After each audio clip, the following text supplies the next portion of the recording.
Basics. This is professor Vinod Kumar. ఇవాళ మనం the rebel టాపిక్ను మాట్లాడుకుందాం. ముఖ్యంగా అది ఇవాళ 11th టాపిక్.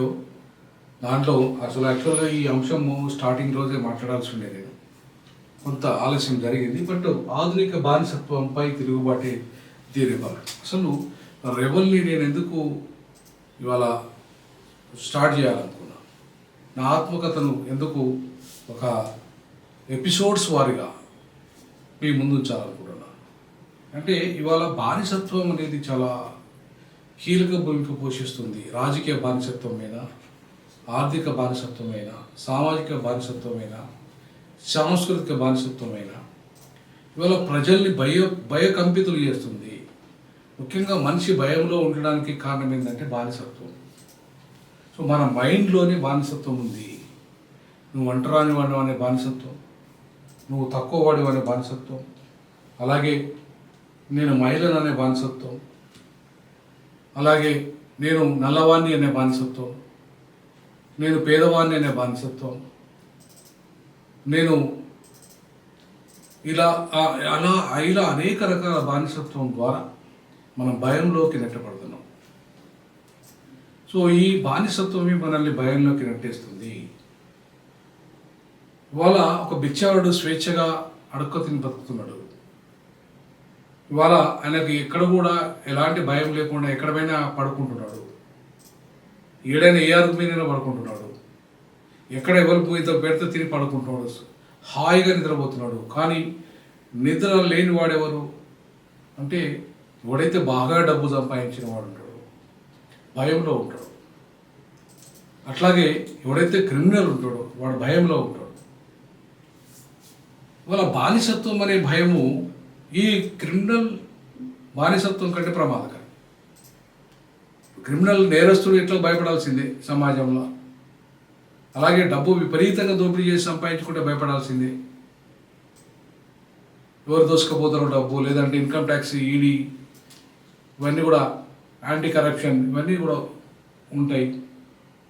అంతేకాకుండా నేరాలు చేస్తే మళ్ళీ మనం చేసిన నేరాలకు ప్రతీకారంగా ఇంకోడు మనల మీద చర్యకు ప్రతిచర్య తీసుకోవచ్చు. సో నేరాలు చేస్తే భయపడాలి, దోపిడీ చేస్తే భయపడాలి, అన్యాయం చేస్తే భయపడాలి.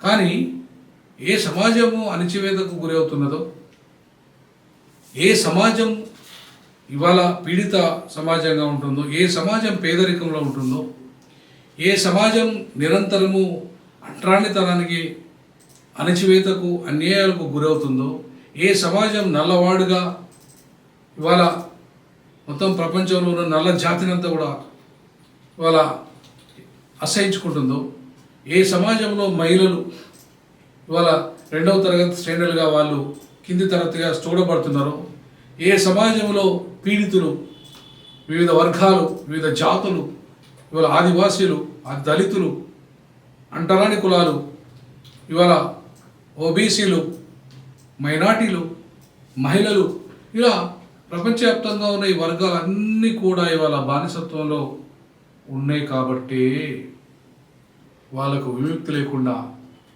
వాళ్ళు ధైర్యంగా మాట్లాడలేకుండా, వాళ్ళు ధైర్యంగా తను జరుగుతున్న అన్యాయాన్ని ప్రశ్నించలేకుండా ఆధునిక బానిసత్వంలోకి నెట్టబడుతున్నారు. పురాణాత కాలంలో ఉన్న బానిసత్వము అది సాంప్రదాయ బానిసత్వం అయితే, ఇప్పుడు ఆర్టిఫిషియల్ ఇంటెలిజెన్స్ వచ్చిన తర్వాత, ఐటీ విప్లవం వచ్చిన తర్వాత కూడా ఆధునిక బానిసత్వం మనల్ని వెంటాడుతున్నది. ఆ ఆధునిక బానిసత్వము అనేక రూపాల్లో ఇవాళ అనేక సమాజాలను వెంటాడుతుంది. ఇవాళ దళితులను ఎంత డబ్బున్నా సరే, వివేక్ వెంకటస్వామి లాంటి వాడు 1,00,000 కోట్లు ఉండొచ్చు దాదాపు ఆయన దగ్గర, లేదంటే మీడియా ఉంది, ఆయనకు మంత్రి ఉన్నాడు, అయినా సరే ఇవాళ ప్రోటోకాల్ ఆయనకు ఇవ్వడం లేదు. ఆయన కొంత ఏరియాలో ఆయనకు ఎంట్రీ లేదు. ఆయనకు కొడుక్కి ఎంపీ అయినప్పటికీ కూడా ఇవాళ ఆయనకు అంటరానితనం, కులం అనే సమస్య అక్కడ ఎదురవుతుంది. అంటే ఇది ఆధునిక బానిసత్వానికి నిదర్శనంగా మనం చూడాలి దీన్ని. ఇవాళ ఆధునిక బానిసత్వంలో మనం ఉన్నాం కాబట్టి ఆ పదవి కాంక్షతో మనం ఇవాళ ఆధునిక బానిసత్వాన్ని ఎంజాయ్ చేస్తున్నాము. దాని మీద తిరుగుబాటు చేయట్లేదు మనం. దాన్ని ప్రశ్నించట్లేదు మనం, దాన్ని అన్యాయమని అడగట్లేదు మనం, అడిగిన వాళ్ళని సపోర్ట్ చేయట్లేదు మనం. ఇవాళ ఒక రెడ్డి వర్గమే తెలంగాణలో 55 ఏళ్ళుగా పరిపాలన చేస్తుంది. మిగతా మెజార్టీ ప్రజలైన బీసీలు, ఎస్సీ, ఎస్టీలకు అధికార పీఠం దక్కకుండా చేస్తున్నది. వాళ్ళ ఎందుకంటే మనం బానిసత్వం అనే మైండ్, మనం పరిపాలక అర్హులు కాదు, మనం డబ్బులు సంపాదించడానికి అర్హులు కాదు, లేదంటే ఓట్లని మనం కొనుగోలు చేయలేము, లేదంటే అసలు మనకి ఏది చేత కాదు, మనకు రాజకీయం చేయడమే చేత కాదు, మనం పార్టీలు పెడితే గెలవము, మనం పోటీ చేస్తే గెలవము అనే ఈ ఆధునిక బానిసత్వం మైండ్ సెట్ ఏదైతే ఉందో అది పోకుండా ఇలా విజయాన్ని సాధించలేవు ఈ పీడిత వర్గాలు, ఈ బహుజన వర్గాలు, ఈ దళితులు, ఈ ఆదివాసీలు, ఈ మైనార్టీలు, ఈ అంటరాని కులాలు. సో వాటి మీద ఈ ఆధునిక బానిసత్వం నుండి బయటపడకపోతే, నీ మైండ్ సెట్ మారకపోతే నువ్వు అందరితో సమానము, నువ్వు పరిపాలన చేయగలవు, నువ్వు చదువుకోగలవు, నువ్వు ఉన్నతమైన ఉద్యోగాలు చేయగలవు, ఉన్నతమైన స్థితిలో ఉండగలవు, ఉండి శాసించగలవు అనే స్థితి కాకుండా ఇలా యాచించే స్థితిలో ఉంటే, యాచించే స్థాయిలోనే ఉంటే, చోటు బూటు కోటు వేసుకున్న బానిసత్వం నీదైతే ఒక ఐఏఎస్లు, ఒక ఐపీఎస్లు, ఒక ఐఆర్ఎస్లు ఎంత ఉన్నత ఉద్యోగం చేసినా సరే వాళ్ళ బానిసత్వ మైండ్స్ కారణంగా ఇవాళ సమాజంలో వాళ్ళకు జరుగుతున్న అన్యాయాలను మాట్లాడలేని పరిస్థితి, వాళ్ళకి ప్రమోషన్ ఆగిపోయినా, లేదంటే వాళ్ళ మీద కరప్షన్ కేసెస్లు ఛార్జెస్ పెట్టినా, లేదా వాళ్ళకి ప్రమోషన్ చేయకుండా వాళ్ళని సస్పెండ్ చేసినా ఇవాళ మాట్లాడలేని పరిస్థితి, తిరుగుబాటు చేయలేని పరిస్థితి. అది కూడా ఒక రకంగా ఆధునిక బానిసత్వానికి నిదర్శనం. సో కాబట్టి ఇవాళ మొత్తం 79 సంవత్సరాల స్వతంత్ర భారతదేశంలో, అలాగే 75 సంవత్సరాల స్వతంత్ర రాజ్యాంగ వ్యవస్థలో మనం మెజార్టీ ప్రజలుగా ఉన్నప్పటికీ కూడా పాలక సమాజంగా మారడం లేదు, యాజమాన్య సమాజంగా మారడం లేదు, సంపద మన చేతుల్లోకి రావడం లేదు, అధికారం మన చేతుల్లోకి రావడం లేదు, అలాగే పరిశ్రమలు మన చేతుల్లోకి రావడం లేదు. ఇవాళ మాస్టర్ కీ అయిన పొలిటికల్ పవర్ మన చేతుల్లోకి రావడం లేదు. ఎందుకంటే మనం ఇవాళ భావదారిద్ర్యం అనే బానిసత్వంలో ఉన్నాము, మనం తక్కువ అనే బానిసత్వంలో ఉన్నాం, మనం పరిచయ అంటే మనం పాలకుని కాలేము అనే బానిసత్వంలో ఉన్నాం. రిజర్వేషన్లలో పాలకుడు అయినా సరే డబ్బులు పెట్టి, రిజర్వేషన్లలో ఇవాళ 1000 కోట్లు పెట్టి పెట్టగలే స్థాయిలో ఉన్న దళితులు ఉన్నారు, 100 కోట్లు పెట్టగలే స్థాయిలో దళితులు ఉన్నారు, 500 కోట్లు పెట్టగలే స్థాయిలో దళితులు ఉన్నారు. కానీ ప్రశ్నించే స్థితిలో దళితులు లేరు. ప్రశ్నించే తన సమాజానికి అన్యాయం జరుగుతున్నా కూడా ప్రశ్నించలేని ఒక మంత్రి, ప్రశ్నించలేని ఒక రాష్ట్రపతి, ప్రశ్నించలేని ఒక ఉప ముఖ్యమంత్రి, ప్రశ్నించలేని ఈ ఒక ఐఏఎస్ ఆఫీసరు, ఐపీఎస్ ఆఫీసరు, లేదంటే ఇవాళ విద్యావంతుడు, ప్రొఫెసర్, డాక్టరు ఎవరైనా సరే ఇవాళ తన సమాజం, ఏ సమాజం నుండి తనకు అన్యాయం జరుగుతున్నప్పుడు ఆ సమాజం గురించి ప్రశ్నించలేనప్పుడు, మాట్లాడలేనప్పుడు ఆయన బానిసత్వంలోనే ఉన్నట్టు లెక్క, భావ దారిద్ర్యంలో ఉన్నట్టు లెక్క. సో దాని నుండి విముక్తి చేయాలంటే ఇవాళ ది రెబల్ లాంటి ఒక, అంటే నా జీవితం ఇవాళ మొదటి నుండి ఒక తిరుగుబాటు జీవితంగా మొదలైంది. అది మా చర్చిలో మహిళలకు ఎందుకు స్థానం ఇవ్వట్లేదు, మీరు మహిళలు ఎందుకు పాస్టర్లుగా ఉండట్లేదు, మహిళలు ఎందుకు ఇవాళ నాయకత్వ స్థానంలో మా చర్చిలో ఉండట్లేదు అని నుండి మొదలుకుంటే, అలాగే సంఘంలో, మా కుల సంఘంలో కావచ్చు, కులంలో కావచ్చు, ఇవాళ మాకు ఎందుకు రాలేదు, మా మాదిగకు ఎందుకు లేదు అవకాశం, ఒక్క కులమే ఎట్లుంటుంది, 59 కులాలలో ఒక్క కులంకు ఆధిపత్యం ఎట్లా ఉంటుంది, మిగతా కులాల సంగతి ఏంది, మిగతా మోస్ట్ బ్యాక్వర్డ్ ఎస్సీలలో వాళ్ళ పరిస్థితి ఏంది అనే పరిస్థితి దళితుల్లో మొదలైనప్పుడు, అట్లాగే మొత్తం ఓవరాల్గా సంఘంలో మొదలైనప్పుడు ఓసీలు 5% ఉంటే 7% ఉన్న ఓసీలు ఎట్లా ఈ తెలంగాణ సమాజాన్ని పరిపాలిస్తారు, 15% ఉన్న ఓసీలు ఈ దేశాన్ని ఎట్లా పరిపాలిస్తారు, మెజార్టీ 85% ఉన్న ఈ బీసీ, ఎస్సీ, ఎస్టీలు ఎందుకు పరిపాలించలేకపోతున్నారు, ఎందుకు వాళ్ళని ఇవాళ నాయకత్వ స్థానంలో చూడలేకపోతున్నాం, ఎందుకు ధైర్యంగా వాళ్ళని ముఖ్యమంత్రిగా, ప్రధానమంత్రిగా చూడలేకపోతున్నాం, ఎందుకు వాళ్ళని ఇవాళ సమాజంలో ఒక చైతన్యవంతమైన సమాజంగా చూడలేకపోతున్నాం, ఎందుకు వాళ్ళ మీద అణిచివేత, అన్యాయం జరుగుతున్నప్పటికీ కూడా కుల వ్యవస్థలు మేము తక్కువ అనే భావనలో వాళ్ళు ఉన్నారు. ఇవన్నీ కూడా ఈ వర్ణ కుల వ్యవస్థలో ఇవాళ వీళ్ళు పదవులు, మంత్రులైనా, ముఖ్యమంత్రులైనా, లేదంటే రాష్ట్రపతులైనా, ఇంకెవరైనా సరే వాళ్ళు వాళ్ళ సమాజానికి జరుగుతున్న అన్యాయాలను ప్రశ్నించలేవడానికి కారణం ఏంటంటే ఇలా పూనా ఒప్పందం అనే ఒక భావదారిద్ర్యం దళితుల లోపల ఉంది. బానిసత్వంలోకి నెట్టేసింది పూనా ఒప్పందము. పూనా ఒప్పందం ద్వారా ఇవాళ మెజార్టీ హిందువుల పేరు మీద ఇలా మైనార్టీలైన అగ్రవర్ణాల ఆధిపత్యం చేస్తూ తన దోపిడీ వ్యవస్థను కంప్లీట్గా తన కబ్జాలోకి తీసుకొని అధికారాన్ని తీసుకొని సంపదను తీసుకొని పరిశ్రమలు తీసుకొని భూమి మీద యాజమాన్య హక్కులు కలిగి ఇవాళ మన మీద ఆధిపత్యం చేస్తున్న వీళ్ళ మీద తిరుగుబాటు చేయడానికి ది రెబల్ అనేది ఇవాళ మనం మొదలుపెట్టాలి. సో ఈ అణిచివేత ప్రపంచవ్యాప్తంగా ఉంది, ఈ అన్యాయాలు ప్రపంచవ్యాప్తంగా ఉన్నాయి. ఈ ఒక్కడే మన దగ్గరే ఉందని అనుకోవడానికి లేదు. తెల్లవాళ్ళు నల్లవాళ్ళ వారి మీద ఆధిపత్యంగా ఉంది, సంపన్న దేశాలు పేద దేశాల మీద ఆధిపత్యం ఉంది, డెవలప్ అయిన దేశాలు global north countries global south దేశాల మీద, అలాగే తెల్ల దేశాలు గ్లోబల్ నార్త్ దేశాలుగా ఉన్నాయి, నల్లవాళ్ళు గ్లోబల్ సౌత్ దేశాలుగా ఉన్నాయి. ఇవాళ బాగా డబ్బున్న దేశాలుగా సంపన్న దేశాలుగా తెల్లవాళ్ళు ఎవరైతే ఉన్నారో వాళ్ళంతా ఆర్య సమాజంగాను, మిగతా వాళ్ళంతా నల్ల వాళ్ళంతా ద్రవిడ సమాజంగాను ప్రపంచవ్యాప్తంగా రెండుగా చీలిపోయి ఉన్న సమాజం ఇవాళ.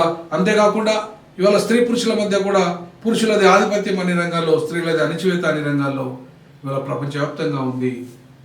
అదేవిధంగా అనేక జాతులు ఇవాళ అగ్రవర్ణ జాతులు వాళ్ళ ఆధిపత్యంలో అనేక మతాల్లో ఉంటే అదే మతంలో ఉన్న అది క్రైస్తవమైనా ఇస్లామైనా అది ఇంకా ఏ మతమైనా సరే అగ్రవర్ణాల లేదంటే ఆర్య సంతతి తెల్లవాళ్ళు సంపన్న వర్గం అంతా ఉన్నత స్థితిలో ఉంటే ఇలా పేదలు నల్లవాళ్ళు డబ్బు లేని వాళ్ళు వాళ్ళ మధ్య తరగతి వాళ్ళంతా కూడా పేద దేశాలు గాను పేద ప్రజలు గాను వెనకబడేసిన జాతులు గాను ఇవాళ మిగిలిపోయినాయి. అందుకే ఇవాళ తిరుగుబాటు. క్రైస్తవ మతంలో నల్ల జీసస్, అలాగే ఆర్య మతంలో శివుడు నల్లవాడైన శివుడు, అలాగే ఇవాళ ఆర్య హిందుత్వంలో శివుడు, అలాగే ఇట్లా ఏ దేశంలోనైనా ఆ దేశంలో ఉన్న తెల్లవాళ్ళ ఆ దేవుళ్లకు దేవతలకు ఆధిపత్యానికి వ్యతిరేకంగా, పురుషాధిపత్యానికి వ్యతిరేకంగా, అణచివేతకు వ్యతిరేకంగా, సంపన్న వర్గాల దోపిడీకి వ్యతిరేకంగా పేద దేశాలు పేద ప్రజలు పేద జాతులు పేద కులాలు పేద మతాలు మహిళలు ఇవన్నీ తిరుగుబాటు చేయడానికి ది రెబల్ ప్రారంభించినాం.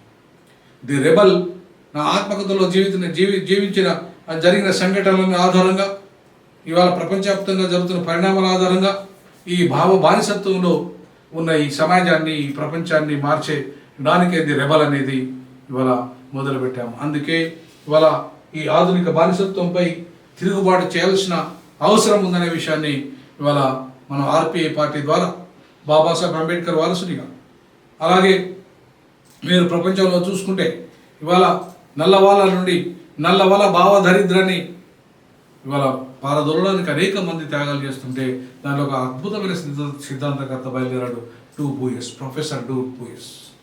ఈ డు బూయస్ బానిసత్వానికి వ్యతిరేకంగా ఇలా నల్లవాళ్ళ బానిసత్వానికి వ్యతిరేకంగా సో ఆయన తిరుగుబాటు చేసి అద్భుతంగా ఇవాళ తన జీవిత కథని ఒక నల్లవాళ్ళ జీవిత కథగా నల్ల జాతి తిరుగుబాటు చరిత్రగా మార్చాడు. అంబేద్కర్ దళితుల పక్షాన కొట్లాడి భారతదేశంలో కులం కానికి వ్యతిరేకంగా వర్ణానికి వ్యతిరేకంగా ఇవాళ అంటరాని కులాల పక్షాన నిలబడి ఇవాళ ఈ కులం అనే జాడ్యం ఏ రకంగా అణచివేస్తుంది, ఏ రకంగా అన్యాయాలకు గురి చేస్తుంది, ఏ రకంగా ఈ సమాజాన్ని అంటరాని సమాజంగా ఇవాళ ఊరవతల ఉంచింది, దానికి తిరుగుబాటు చేసేసి ఇవాళ ఈ దళితుల నుండి ఇవాళ బానిసత్వ విముక్తి కోసం తన వంతు కృషి చేసిన బాబాసాహెబ్ అంబేద్కర్ ఒక స్ఫూర్తి నా యొక్క ది రెబల్కు. ఈ రకంగా చూసుకుంటే ప్రపంచంలో ఎవరైతే ఈ అణచివేత జాతుల పక్షాన నిలబడి కొట్లాడారో వాళ్ళందరూ కూడా ఇవాళ నాకు స్ఫూర్తినే. వాళ్ళంతా ఈ మహనీయుల అందరి స్ఫూర్తితోనే ఇవాళ ఆధునిక బానిసత్వాన్ని అది సామాజిక రంగంలో కానీ ఆర్థిక రంగంలో కానీ రాజకీయ రంగంలో కానీ సాంస్కృతిక రంగంలో కానీ జాతిలో కానీ లింగంలో కానీ మత పుట్టుకలో కానీ ఎక్కడైనా సరే దాన్ని ఎదిరించడానికి ఇవాళ ఈ కలము ఈ గలము ఇవాళ మీ ముందు నిలబడుతుంది. దీన్ని ఇవాళ ప్రజల ముందు తీసుకురావడమే ఇవాళ ఆర్పిఐ లక్ష్యంగా. అందుకే ఆ పార్టీలో చేయలేను.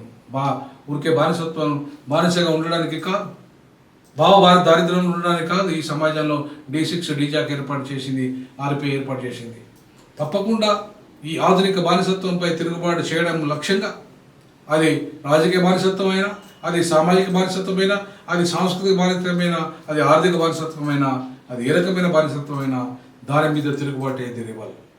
ది రెబల్ మీరు ఆదరించండి, ఆలోచించండి. రెబల్ ఇవాళ వాస్తవ చరిత్రలో వాస్తవ గతలో నుండి పుట్టుకొచ్చింది, చైతన్యం నుండి పుట్టుకొచ్చింది, పేదరికం నుండి తిరుగుబాటు మొదలైంది. సో నా జీవిత కథ, నా జీవిత ఆధారంగా మొదలైన ఈ రెబల్ రానున్న రోజుల్లో మొత్తం ప్రపంచంలో తిరుగుబాటు చరిత్ర కలిగిన వాళ్ళందరి యొక్క జీవితాలని మీకు పరిచయం చేసే దిశగా అడుగులు వేస్తాం. అడుగులు వేసే దిశగా మీరు కూడా ఆలోచన చేయండి, రెబల్ను ఆదరించండి, మీ యొక్క అభిప్రాయాలు పంచుకోండి. రెబల్ ద్వారా వచ్చే ఏవైతే నా యొక్క మెసేజ్ ఉందో, నా యొక్క సందేశాలు ఉన్నాయో, నా యొక్క వాస్తవ సంఘటనలు ఉన్నాయో వాటన్నిటి మీద మీరు స్పందించి మీ అభిప్రాయం తెలియజేయాల్సిందిగా D6 డిజాక్ ఆర్పీ తరఫున నేను మిమ్మల్ని కోరుతున్నా. జై భీమ్, జై పులే, జై పెరియార్, జై సోషల్ జస్టిస్, జై జై సోషల్ జస్టిస్.